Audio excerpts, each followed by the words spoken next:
Good morning, everybody. If we could get your attention, please. Thank you very much for dropping all your hard work for an hour or so to join us this morning. For those of you I have not met, I'm Laurel Nelson. I'm the new Senior Director of Marketing. You probably saw me in the Christmas video with my lovely bored dog and her sweater. I'm happy to be here today, and I'm very happy to have been asked to be the executive sponsor for the Women's ERG here in Los Angeles. It's really exciting. It's an area I'm very passionate about. I do want to recognize the team. Just with this little I've interacted with them, they've really done a fantastic job being proactive for 2020, really focusing on efforts with the Women in Transplant team. So WIT is a group of women within the transplant community, really focused on developing female leaders and diversity within our industry. And we really are excited with this collaboration. We've just been talking a little bit. We've put some funding behind it because of the impact we can have on community and patients, but most importantly, sort of the female leadership that we have within our industry. So as our first kickoff event, we're really excited to have Dr. Amy Waterman, PhD, with us today.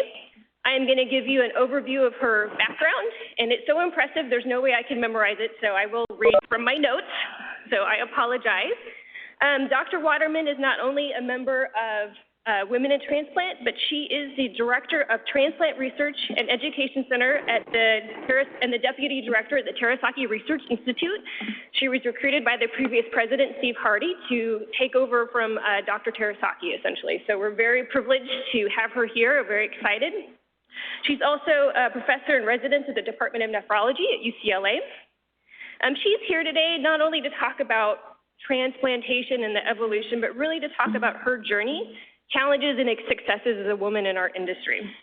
I think regardless of any of our backgrounds, man, woman, where we come from, we're all dedicated to science. And one of the reasons we have this Women's ERG is because we can all personally attest that this journey, specifically as a woman, is not easy. I like to share this personal story. There's many others, but this is my favorite. It was during my first performance review ever, at my first job at 23 years old at Bio-Rad Laboratories. Fresh out of a women's college, my boss told me in my first performance review, he detailed what I could and couldn't do because let's face it, you're a girl. So I was a little shocked, but it also kind of, gave me a little bit of perspective of what challenges were going to be ahead of me. I think we've all faced challenges like this, and however challenging our individual roads may be, they're absolutely rewarding when you look back through time, what impact you've had on your colleagues, the folks you've mentored, and your impact in the industry. So before Dr. Waterman tells her story, I would like to highlight some of her major accomplishments and future goals that she has for her career. So Dr. Waterman received her PhD in social psychology with an emphasis on patient education and behavior from Washington University in St. Louis, where she was a faculty member of the School of Medicine from 1996 to 2013. In addition to her current roles at TRI and UCLA, she is a National Transplant Innovator, a fellow of the American Society of Transplantation, serving as the Research Committee Chair for the National Kidney Registry. In 2019, she received the American Society of Transplant Clinician of Distinction Award. In 2018, she received the Clear Mark Award of Distinction from the Center for Plain Language for her interactive digital application, My Transplant Coach, as well as the National Health Information Merit Award for 2 educational initiatives developed by Explore Transplant, a nonprofit consortium that she founded. Through her research and educational initiatives, Dr. Waterman seeks to, firstly, understand the critical, modifiable patient provider and system barriers to kidney donation, and secondly, design interventions to overcome them. The mission of her laboratory at TRI, TREC, is to inspire and educate people about kidney transplantation and living donation to reduce racial and socioeconomic disparities in transplant.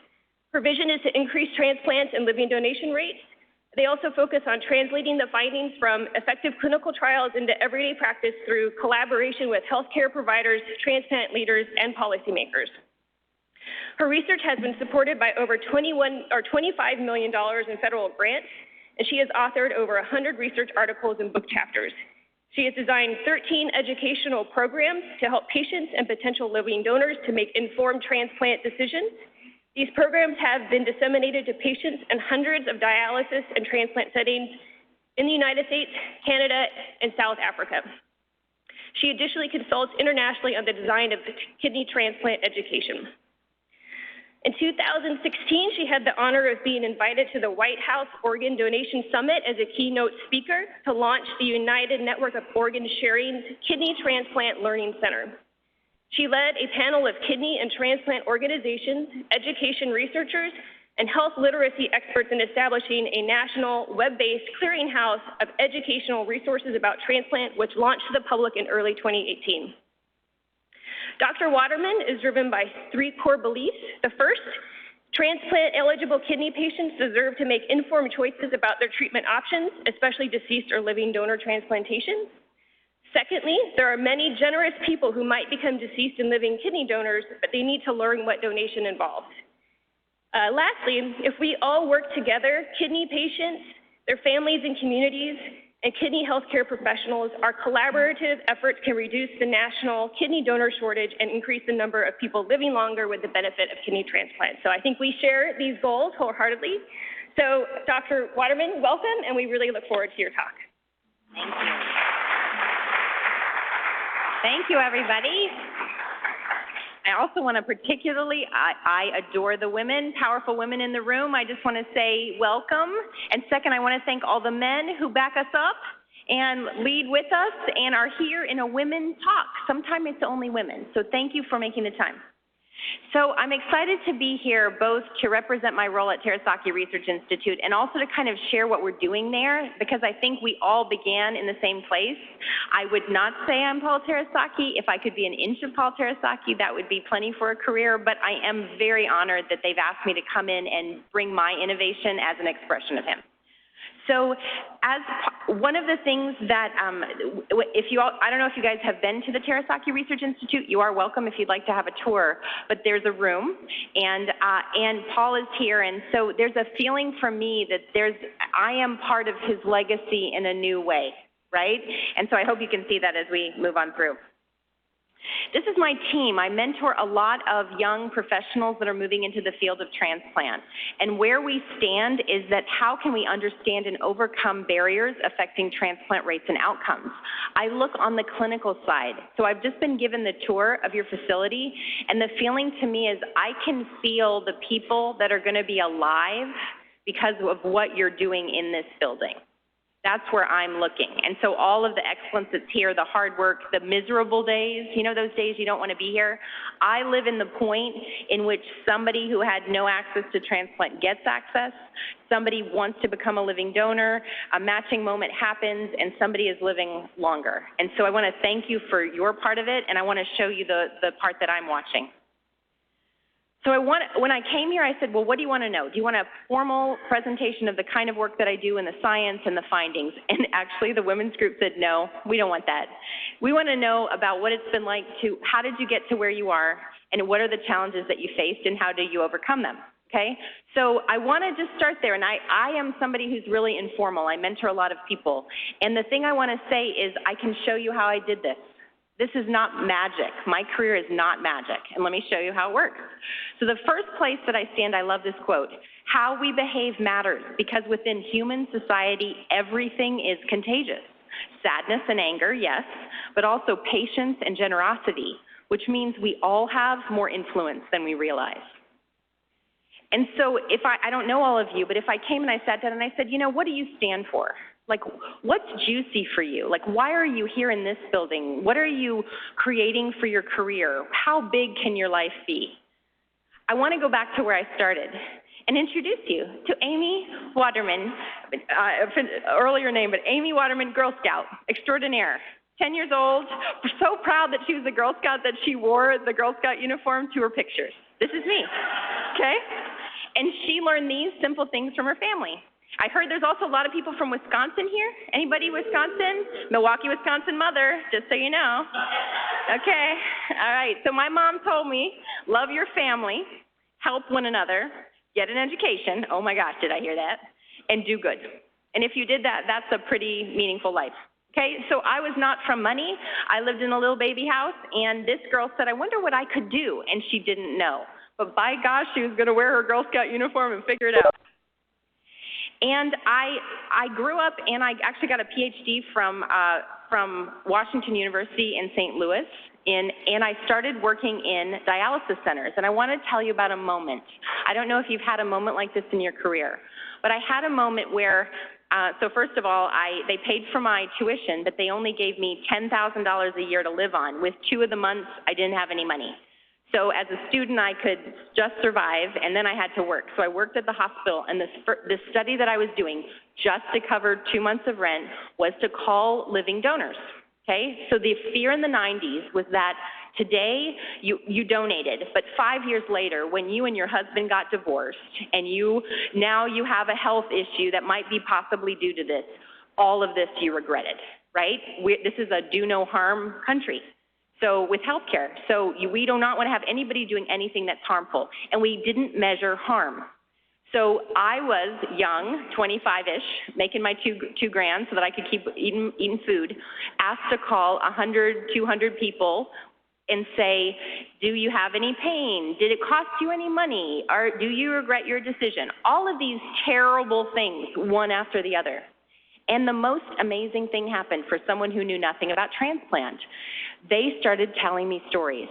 And the one that echoes 25 years later is someone said, when I became a living donor, I got what life was about. I became a poet. I understand now. And I was like, so I'm sitting here going, Girl Scout, going, what does she know now that has her want to write poetry from donating a kidney? And I don't know if you've ever had those moments, but a germ of something that was intriguing me, that she knew something important about the meaning of life from doing this thing. But the other thing that she said was, and she and the group after the end of the study, was that although we don't regret our decisions, and that the research has shown that in general, high success, pride, we don't have a lot of risk things coming true. I manage that now. But what she said was we were shy to ask questions. Because our loved one was sick, and then I was like, well, I have to take off work and babysitting and how painful is it? And, wait, where's the scar going to be? Can I still wear a bikini? Some people were talking about these really normal human things, right?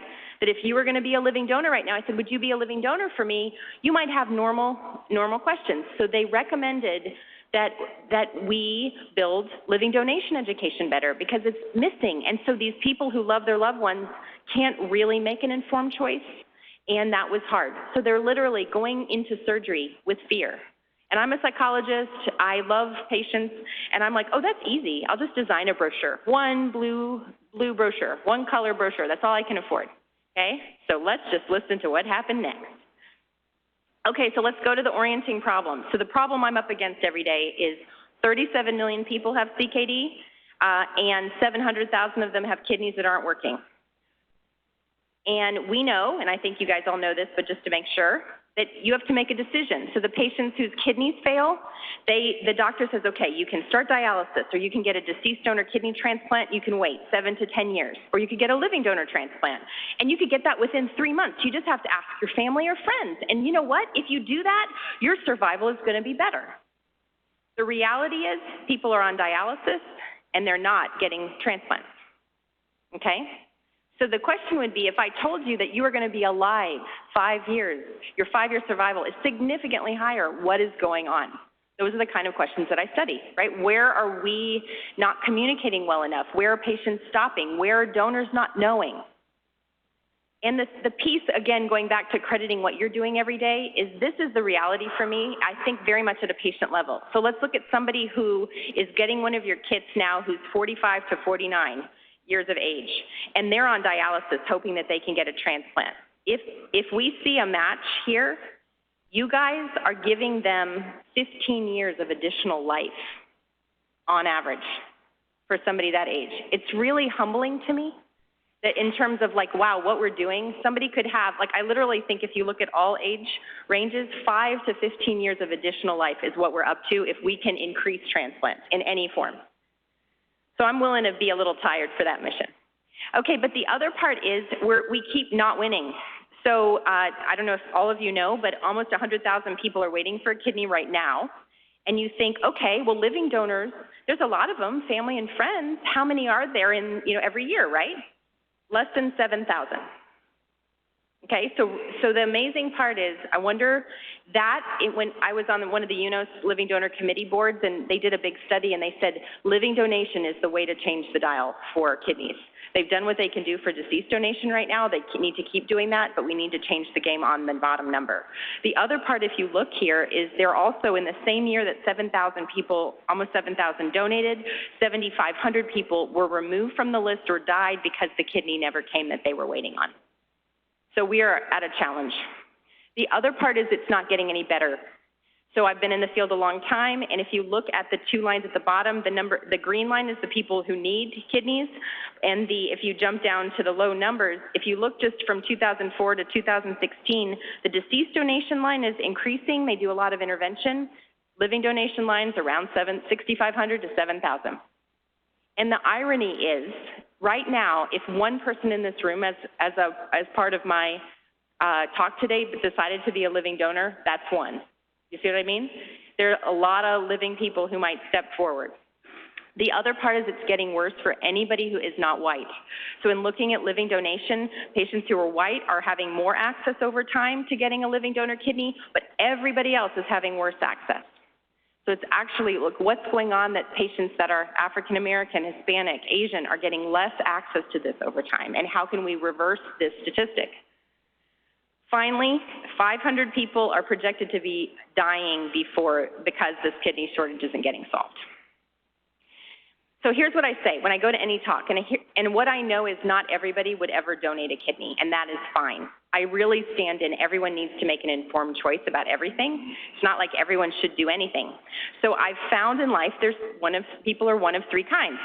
There's people who say, you know what, I'm not going to consider donating a kidney in my lifetime. I contribute in other ways. I might even donate when I die, but it's not for me to give a kidney while I'm alive. Great. I honor that fully.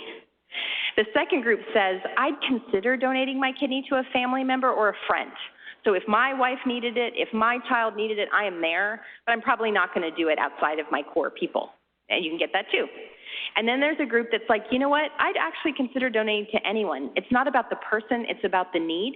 And where I come from, my moral background, my spiritual background, whatever my value set, it resonates for me.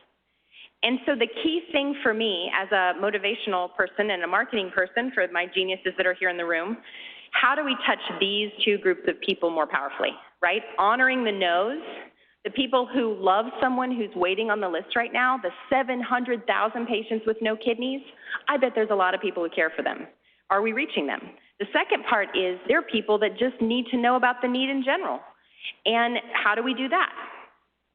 But the piece I want to leave you with, and this is the irony that gets me up at night, 250 million adults, 100,000 people on the waiting list. If we could just get less than 1% of them to give a kidney, we would solve the kidney donor shortage.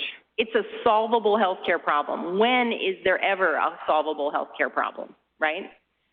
So standing there in the challenge, I want to talk about where I went after that story. So remember when the person said, you know, I was scared and shy about my questions about living donation. And I bet if I asked you guys, we did a focus group, you'd be like, you know, I've got a question. Like, how risky really is it? You know, how long is the recovery? Valid. Everybody would need this. So we started to build education outside of a transplant center. We figured the transplant center people are great, and if you can get to a transplant center, you can get those questions answered. But what if you have somebody on dialysis? What if you have somebody that just found out that their kidneys are problematic? How do we get them their options out there? And I want to show you what we did. So to me, in a perfect world, you'd hear that you were starting to have kidney problems, and you could go somewhere that you trusted, right? And you could go online, and it would be a health literate, easy to understand facts about the good, the bad, and the ugly. Then you could talk with your family, and you'd have information if you needed that. If you were on dialysis, there'd be a systematic way that you were getting information about choices other than dialysis, knowing that you might not be alive after 5 years if you don't. And finally, if you got to the transplant center, you would be getting what you needed, right? So let's just build this. This is the innocent Girl Scout talking, right? How hard can it be? Education, right? Give it out to all of the care centers. Okay, so we built education that we did a lot with, but we started and we built education on transplant. We built it in Spanish. We built it in English. We built it for patients. We built it for the people who love them. all of these things, and we tested them in all of these studies that we're talking about. What works? Which communities does it work with? How do we deliver the education? Where are people open to having more education? Where are they resistant? What are the barriers that are there for patients, for providers? What do providers not know? And we published and showed that you could actually increase referral for transplant, knowledge, reduce fears, get people excited. Living donors are coming forward. So that's exciting, but we're also up against this. This is our country, and I don't know if you've ever seen a map like this. I call this the Lucky Charms map because it has, like, you know, green dots to red stars. We could add some more. But the green dots are the dialysis centers. So over 6,000 dialysis centers in the country. We have 250 transplant centers. Now imagine interlake community nephrology doctors, right? Primary care as another color that isn't here. That is the care system that is taking care of kidney patients, and very few of these care systems are reaching the family members that love that person. So can you see how complex, like, what we're up against? I heard there's some tech ops people here. I would really like to figure this one out from a tech ops perspective. Okay, so the thought was, let's get this to as many dialysis centers, 6,000 dialysis centers. If we could empower dialysis providers to get this information out, we could reach a lot of the patients that have kidney failure, right? And we can talk a lot about the politics of dialysis and transplant funding, but the thing I want to say is dialysis providers care about their patients, right? They want to keep them alive. They want, you know, they know them well. So we brought all these dialysis providers into a room, and we distributed education so they had what they needed, and they took it back to their centers. So what was amazing is then that the education could go to the family and friends, and anyone who's interested could be evaluated for transplant and hopefully get a transplant. I don't know, it says in just a second. I've been on the road. I got Southwest A-list for a while. I went to a lot of very small burbs of wonderful human beings doing dialysis care. I am a fan of every healthcare professional who works with kidney patients, and we did 125 provider trainings. We educated 3,000 providers. We educated 30,000 patients. We did all sorts of research on dissemination and implementation of interventions, so that was also very fascinating. How do you get information to providers who are busy? One of our big lessons to show you, so these are two providers who came because they care about their community, walking out with education. And look at these people. Every time they liked me enough that they took a ridiculous picture with me. So you can see here, there's a bunch of these. In the bottom left, I had to go to Hawaii to do the training for work, you know. So what could I do but go? And so this is the, like, these people now are transplant advocates when before they only knew about dialysis, right? So this is very exciting, and really good people who did not have what they needed. Because of the interest in this and the success of this, then I got a call from Canada. And they said, can you replicate this for the entire province of Ontario, and can we disseminate it there? And because now their system is more systematic and everyone has a single payer number, we can follow patients who get the information into transplant. So that is happening right now. Now they're studying all sorts of things. So now I get to go and learn the Canadian healthcare system.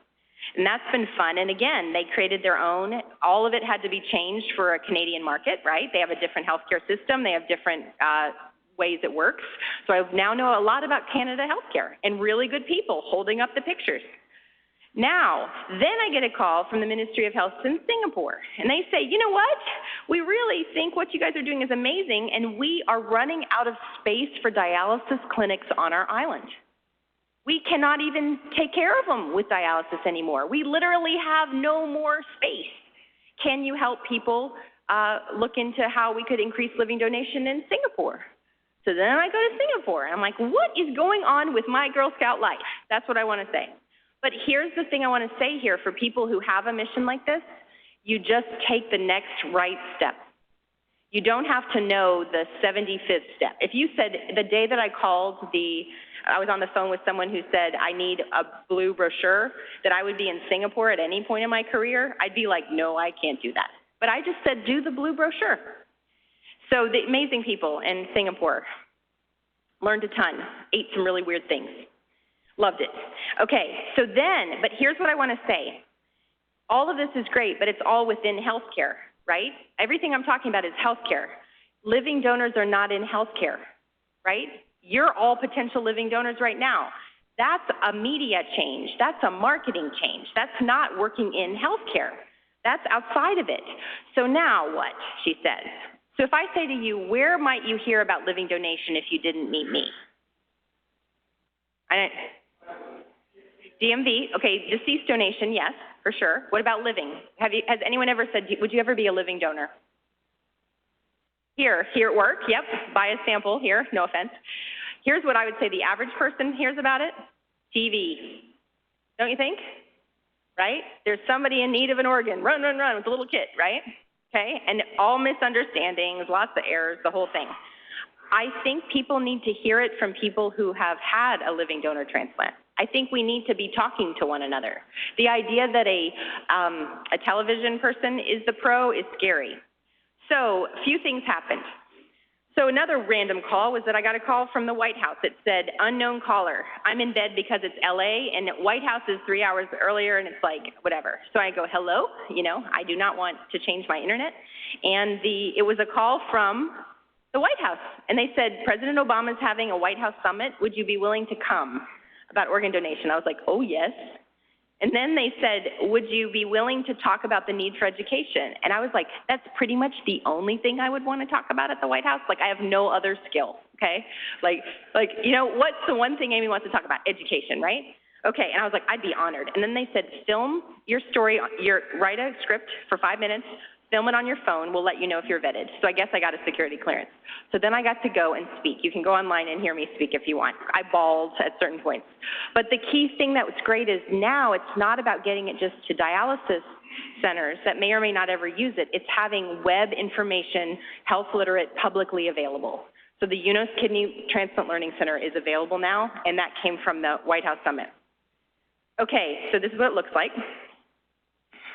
And it kept going. So I've designed interactive things, so knowing patients don't read anymore, and a lot of patients have difficulty understanding the complex medical things that we're dealing with. Now we have animated characters talking in a little movie, walking through what it would be like if you went to a transplant center, and what are your risks and what are your benefits, and they dance. And if you're a patient who's trying to be strategic, you fill out information, and you can actually get charts, easy to understand, that show if you took these organs, these deceased donor organs and these living donor organs, you're going to live longer.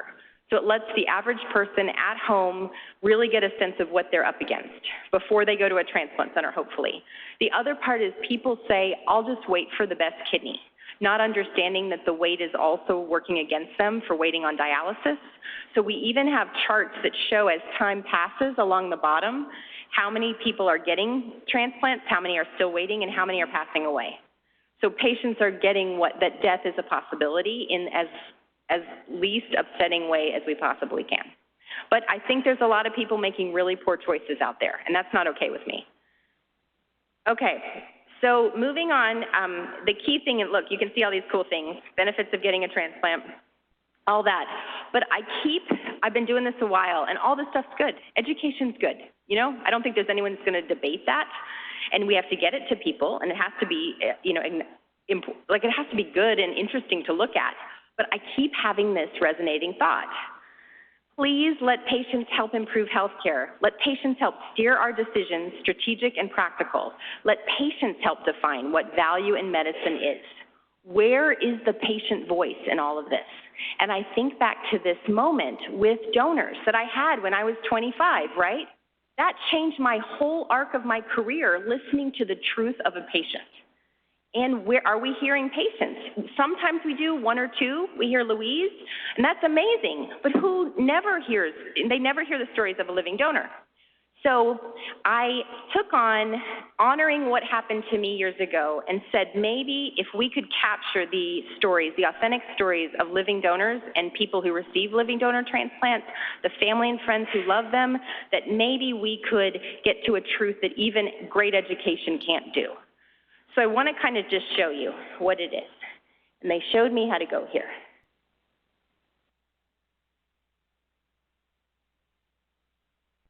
So we've been building this at Terasaki Research Institute. This is like in honor, I'm a little moved because it's like, this is like, how do we change the field, right? Like a Paul Terasaki changed the field, not just another brochure, right? So we built this. And I have to keep going. Hold on. Okay. So what's been amazing is we wanted to see if people would even, thank you, dear. Gabby's got my back. So we had to figure out, first of all, would anybody tell their story, right? These people are telling their story to their cell phones, to their home videos. We're not coming and filming their stories. We've created a technology that people can do this anywhere, low cost. Okay, so the second part was, how did it go? So I'll talk about this more later, but I want to give you their voices and not mine. But I want to say something because this is a women in transplant meeting. The majority of living donors are female. Did you know that? Kind of cool. Here's your data, 65%. So why women in transplantation from the TTS got behind this is they said, you know what? This is something that the field is changing because of the power of compassionate women. And we want to help the voices of those women be named and also have more people of different genders and races and the whole thing join the party. So that's really cool, I think. Okay, so I want to just give you some feel of them because they're both tear-jerking but also hilarious. It's funny, so this is what's appearing. Like, so aren't you just curious like what they'd say, right? Here's another one. I can do this.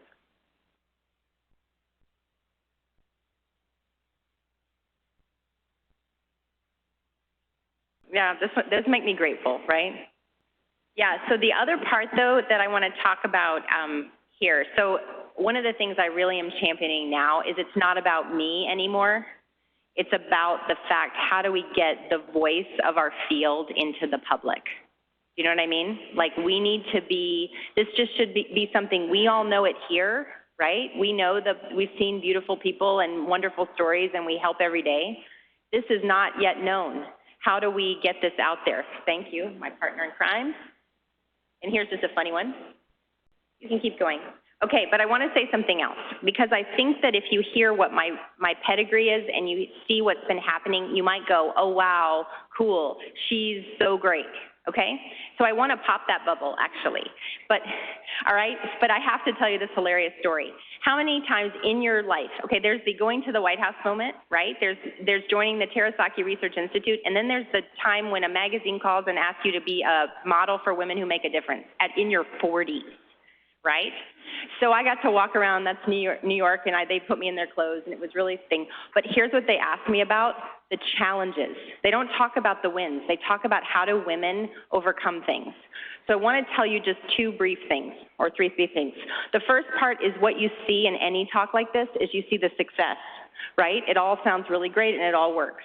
But what people don't see underneath the iceberg is everything else, right? So I really think the difference between somebody who stands up here as a success and the person who is not standing here is all of how they deal with failure, sacrifice, and how hard they work. I've seen this over and over again. And I want to show you something. These are my planners for 8 years, a page in my planner. And my staff was funny, they were helping me with this. They're like, why do you have this picture? Because this is what it takes, 8 years of the same commitment over and over, right? I have a planner in my purse I could show you that looks exactly like this for 2020. So I just kept standing for the same thing. But there was a point, and I want to say this too, this is exhausting. And this was the moment in which I quit. I literally said, I don't want to do organ donation anymore. The patients keep coming, the education's not working, I'm exhausted, I don't have enough money to do everything I want to do, I'm quitting. And a lot of people up here would never say that they would quit, right? I went on a retreat. I said, I can write. I want to write a book, and I'm going to go be an artist and go to Guatemala, and I'm going to, write about things I love. Love Guatemala, for anybody who has that. Yeah, Guatemala rules. And Lake Atitlan, that's where I was, Lake Atitlan, stunningly gorgeous. And I said, forget being a healthcare professional, helping people charitably. I want to be selfish, and I want it to be easier, okay? The problem was, in the writing class that I was in, what I wanted to write about was what I was learning about transplant and how it changed me as an individual and the stories. Like, it just was in my blood. And I don't know if any of you have said, like, when did you get the transplant bug? But I have the transplant bug, darn it. And so the thing I learned from this process was it takes a village. This is my team at Terasaki, shaped like a kidney. And they're here, and they help. So whenever you see someone like me, there's a lot of good people behind me that are helping carry the weight of it. And it's still hard. And their partnerships are critical. And you really have to, it's not about you having an idea, it's about getting enrollment of lots of influential people who can break this open in different ways. But the other part is I had to leave St. Louis, Missouri. I was at Washington University. And I realized to make a difference in the public domain, you had to move to a major media market, right? These are the people who are the experts. And if you need to enroll them, you need to move. I gave up everything I knew. My parents are still in St. Louis. My mother, my Milwaukee, Wisconsin mother says, you know, I believe in your mission, go. You can leave me as a 70-year-old woman. Good mother, right? And so I was able to join the largest volume transplant center in the country, but I wanted to show you guys this. So I got an opportunity to be part of the Terasaki Research Institute, and I don't know if you've seen these pictures. So this was the moment of breaking open the place, so that here we go. We're going to be starting an institute. Not like he didn't do enough, but he said, yep, I want to have an institute. I want to be there. I want to be doing research. So just kept going. This is his wife, Mrs. Terasaki, cute as a button. And Matt and I, this is now my office. It does not look like this, but he's saying we're going to start to build and be the legacy. This is what it looks like now. So you are welcome if you'd like to come. I was able to kick this off in September as joining them, which was very exciting. And this is our community now at Christmas, maybe a year ago. So what I want to say, too, is we keep expanding in our strategic priorities. Paul is a legacy that we all want to both honor and continue to innovate, right? We have to think differently. We can't just say we do exactly the same thing. But the great part is he leaves us all with big shoes. So we continue to be reducing the organ donor shortage, reducing transplant failure, and improving the transplant patient's experience. But there was a patient who paid for me to go to TED, the TED conference. It cost $10,000. I'm a researcher, and she said, if there's anything you can learn or any connection you can make that will change the field, I'm going to pay for you to go. A kidney patient waiting for a transplant. So I went there, and I happened to meet Shonda Rhimes. You know Shonda? She does Grey's Anatomy, and being a total geek, I brought the paper talking about the influence of her show on organ donation to show her, and she said, would you like to be pitching stories for Grey's Anatomy? Again, another moment of like, what is my life doing? But I think we're at another moment, actually. Let me show you it. So Women in Transplant said we want to expand the patient voice, the public voice. And Terasaki Research Institute, this is where we developed the technology. And Louise and I met in Women in Transplantation, and she said, you know what? This could be a one Lambda moment with you. So I'm back to kind of say we could maybe tell the stories of these amazing people, including Louise. All of these people, we need to know their stories. And I would like to capture 500 stories in 2020.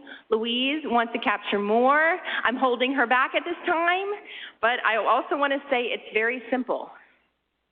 Fundamentally, all this work is about a kidney, and it's about a patient getting information, and it's about what happens after this happens, right? And at TED, there were artists, and they said, we're going to draw you in an art format. And they go, answer 3 questions. What would you like to see in the world? And I said, I'd like to travel all around to all the small, cool places. And they gave me a teepee and a tree house and like a boat and an igloo. And I'd like to write a book about the extraordinary life I've had, and I would like to solve the organ donor shortage and look at the people on either side with the kidney. So that's like my life in a cartoon. So what I want to leave you with, though, is this quote. I was a Girl Scout from Knoxville, Tennessee, Milwaukee mother, no big money, and look what happened. Overcome the notion that you must be regular. It robbed you of the chance to be extraordinary. Thank you.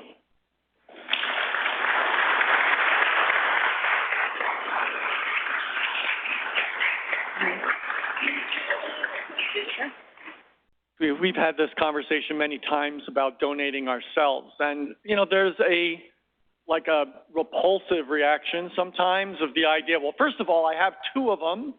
I wouldn't give one of my eyes because I might lose the other one. And it's the same kind of thing, like, yeah. Am I making myself less healthy long term? Yep. So that's the question. Okay, great. So I would say there's two big fears, and totally normal fear. First one is, well, am I going to have any health problems myself? Second part is, what if someone I love needs a kidney for the spare and I've given away my spare, are the two. So in terms of risk, what happens is your kidney, when one is donated, your other kidney grows and hyperfiltrates to take on the work of two. It's not 100% kidney function, but you only need 15 to 20% to sustain life. It's fine for most people. The reason they screen is to look for any chance your kidney is going to fail in the future. If it did, there's something amazing that's just happened now through the National Kidney Registry, where people get vouchers for kidneys. You know about this?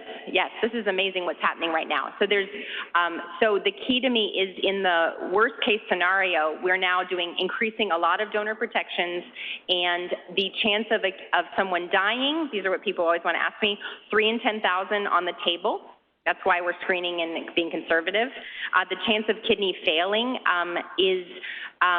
we're tracking that through a living donor registry right now, and we can't give accurate information, but there are some people who do lose their remaining kidney. So it's not 100% risk-free, and that goes back to the need for informed choice.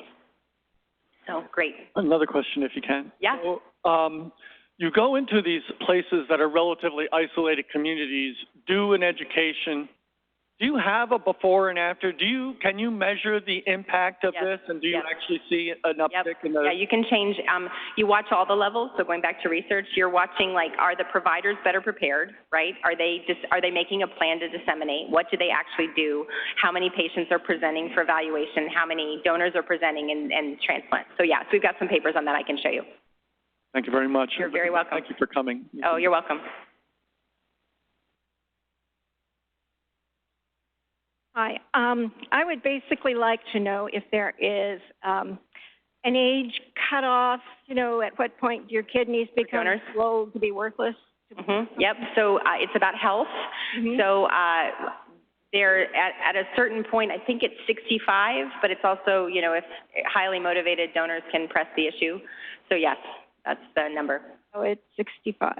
And you can it depends. People are like, the 65-year-old who's running a marathon is a different 65-year-old, right? So again, they're evaluating you.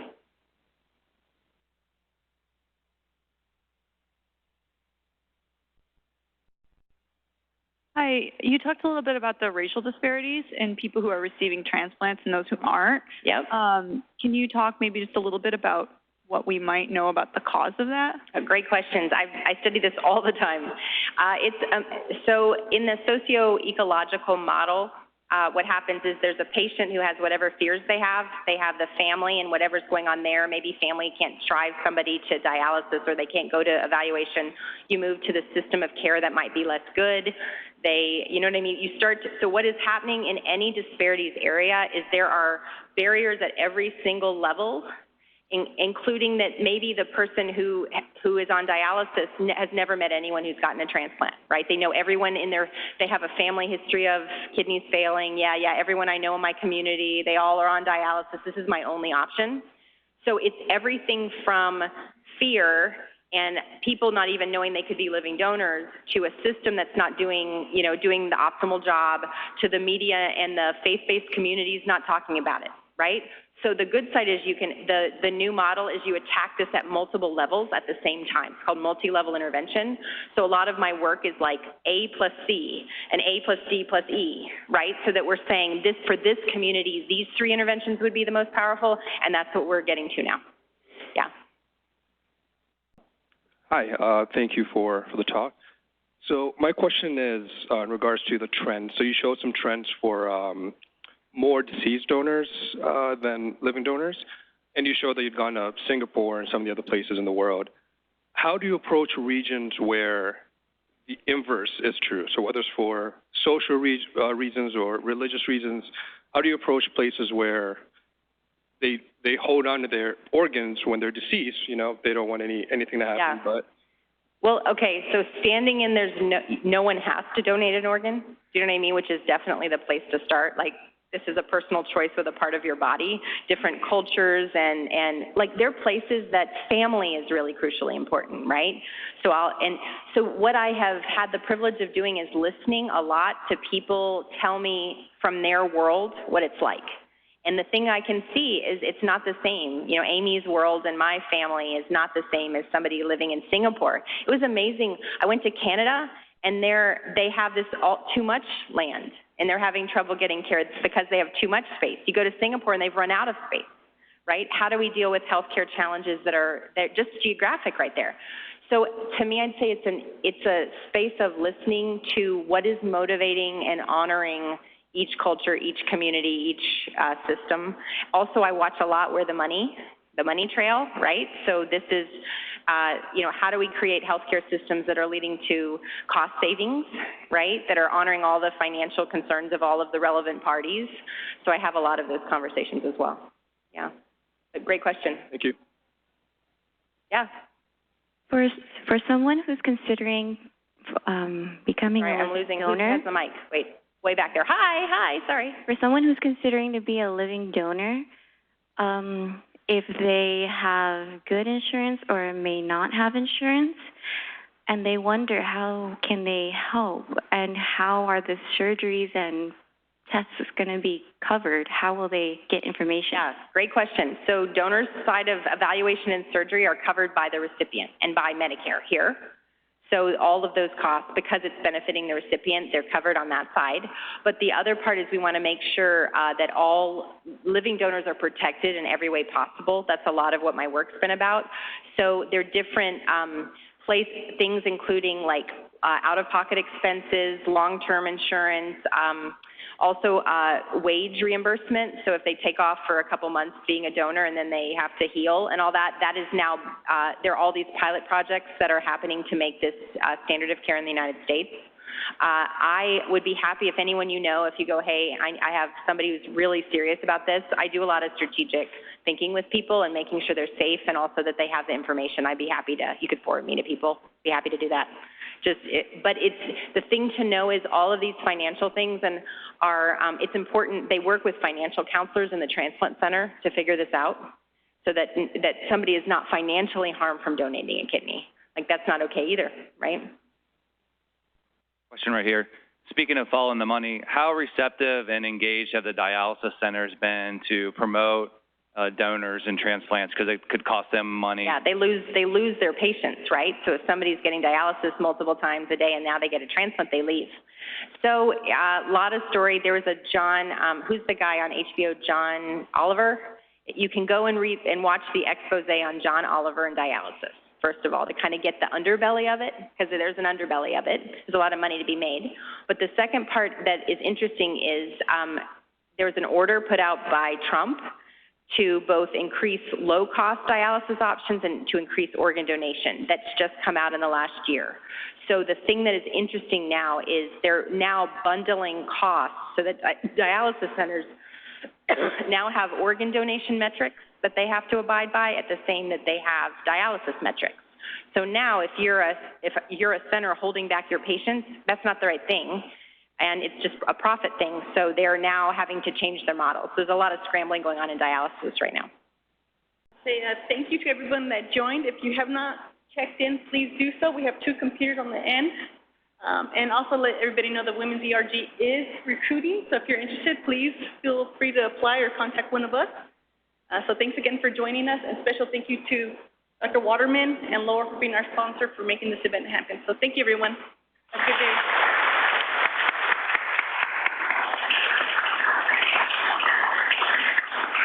Thanks for coming.